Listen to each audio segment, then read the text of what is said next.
Hi everyone, today we are going to discuss Q2 performance of paper companies. Having turned around sharply in FY17, paper companies continue to report good performance in Q2 FY19 as well.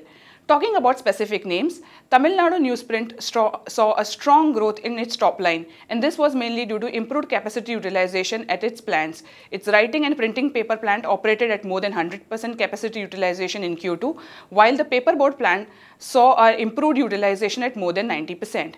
However, its margins declined significantly during Q2, and this was mainly because of increase in the input prices as well as the adverse impact of exchange rate movement.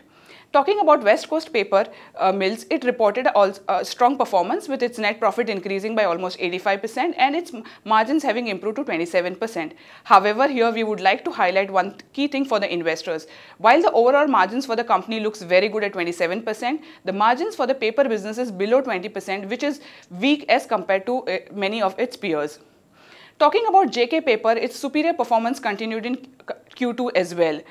Its reported margins improved to 27%, and this was on the back of better realization, reduced input cost, and also due to improvement in operating efficiencies.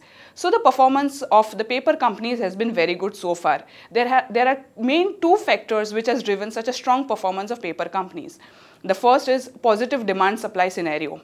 India continues to be the fastest growing market for paper globally. It has grown from almost 6 million tons in FY8 to almost 17 million tons in FY18, which is a compounded annual growth rate of almost 6%. The demand for paper is expected to remain strong in the coming years as well, and which will mainly be driven by increased demand from FMCG, packaging industries, and also due to rapidly increasing e-commerce business. At the same time, supply remains constrained due to closure of certain stressed domestic capacities like Ballarpur Industries. Paper companies continue to reap benefits of this favorable demand-supply scenario. The most important factor for improved performance for paper companies is also the better realization, which is on the back of higher input prices.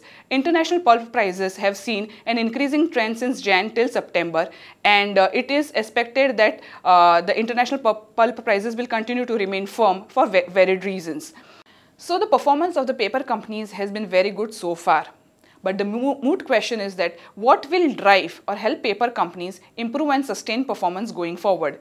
The key differentiators could be capacity expansion plans as well as the strong raw material sourcing capabilities. We think these two factors will drive the future profitability of paper companies. So what's the outlook on the sector? We are quite upbeat on the prospects of the paper sector and think that most paper players will be able to hold on to their healthy operating margin levels. Since we have seen a strong earnings growth and also improved financials, most paper companies have outperformed YTD. As such, valuation re-rating has played out to a certain extent, but more can follow in case of JK Paper from the planned capacity expansions, and also in case of TNPL where there is a significant scope of margin improvement. Hence, JK Paper remains our top pick in the sector, followed by TNPL, that is Tamilnadu Newsprint. We suggest investors to participate in paper sector's growth story through both these stocks. Thanks a lot. For more views on stocks, please log on to moneycontrol.com.